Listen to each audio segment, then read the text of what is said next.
আসসালামু আলাইকুম WhatsApp audience, this is সুলতান আলী। বর্তমান সোশ্যাল মিডিয়া ফেসবুক, ইউটিউব অথবা ইনস্টাগ্রাম যেখানেই যাই না কেন, গিয়াসউদ্দিন তাহির হুজুরের একটা কথা শোনা যায়, শেখ আহমদুল হুজুরকে প্রকাশ্যে ক্ষমা চাইতে হবে।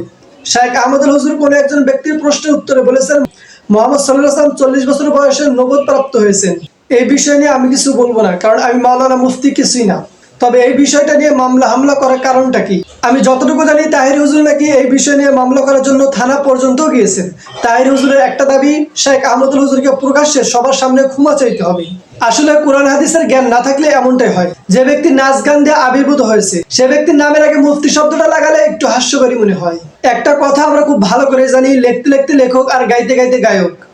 আপনি গান গাইতে গাইতে তো গায়ক হয়ে গেছেন, এখন আপনাকে ডিজে গায়ক বলে আপনার সমস্যা কি? বুঝতে পারছেন, আপনি হয়তো আপনার পূর্বের দিনগুলো ভুলে গেছেন। যদি ভুলে গিয়ে থাকেন তাহলে একটু কষ্ট করে ইউটিউবে সার্চ করে নিজের ইতিহাসটা একটু দেখে আসেন। আপনার নাচ, আপনার গান, আপনার স্টাইল, আপনার ভ্যানভূষা, আপনার শ্রোতাদের নাচ গান সবকিছু ইউটিউবে এখনো খুঁজে পাওয়া যাবে।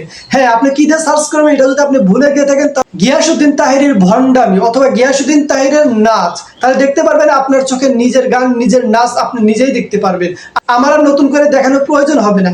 এই অর্থে আপনাকে যদি আমরা ডিজে গায়ক বলি, তাও আপনার কোনো কষ্ট হবার কথা না, কারণ আপনি আপনার লাইফটা গান দিয়ে শুরু করেছেন।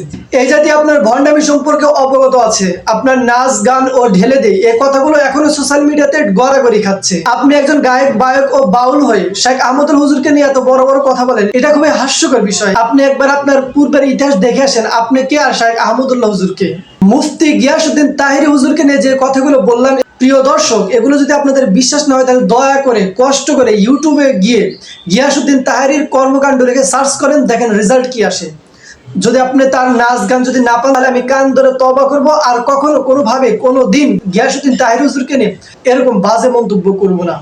আর যদি আপনারা ঠিক হয় গিয়াসউদ্দিন তাহির হুজুরের নাচ গান দেখে থাকেন, তাহলে আপনারা বিশ্বাস করে নেবেন যে হ্যাঁ, গিয়াসউদ্দিন তাহিরি একজন আসলে ডিজে হুজুর।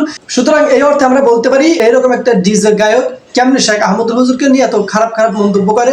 ইভেন শেখ আহমদুল হুজুরের আসুন্নাহ ফাউন্ডেশন নিয়েও কিন্তু উনি কিছু বাজে কথা বলছে, যেগুলো আমার কাছে খুবই খারাপ লাগছে। আপনাদের কাছে কেমন লাগছে সেটা আমি বলতে পারলাম না।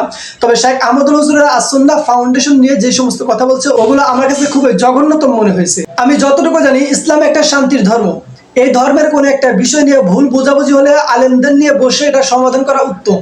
আমার কাছে যেটা মনে হয় যে গিয়াসউদ্দিন তাহির হুজুর এই বিষয়টা নিয়ে একটু বেশি বাড়াবাড়ি করে ফেলেছে। এমনকি গিয়াসউদ্দিন তাহির নাকি এই বিষয়টা নিয়ে থানা পর্যন্ত গিয়েছে মামলা করার জন্য। আল্লাহ, আমরা কোন জামানে আসলাম? একদম কিয়ামতের নিকটবর্তী এসে আমরা পৌঁছেছি। আল্লাহ, আপনি আমাদেরকে হেফাজত করেন। আল্লাহ তাআলা আমাদেরকে এই বাজে কাজ অর্থাৎ ওলামায়ে কিরামদেরকে নিয়ে সমালোচনা করা থেকে আমাদের বিরত রাখুক। আর যারা আমার ভিডিওটা ইউটিউব থেকে দেখেছেন, দয়া করে ভাই একটু সাবস্ক্রাইব করে রাখেন। ভাই সাবস্ক্রাইব করলে আপনার অতটা ক্ষতি হবে না। আমি এত কষ্ট করে ভিডিও বানাই, একটু সাবস্ক্রাইব করলে কি হবে?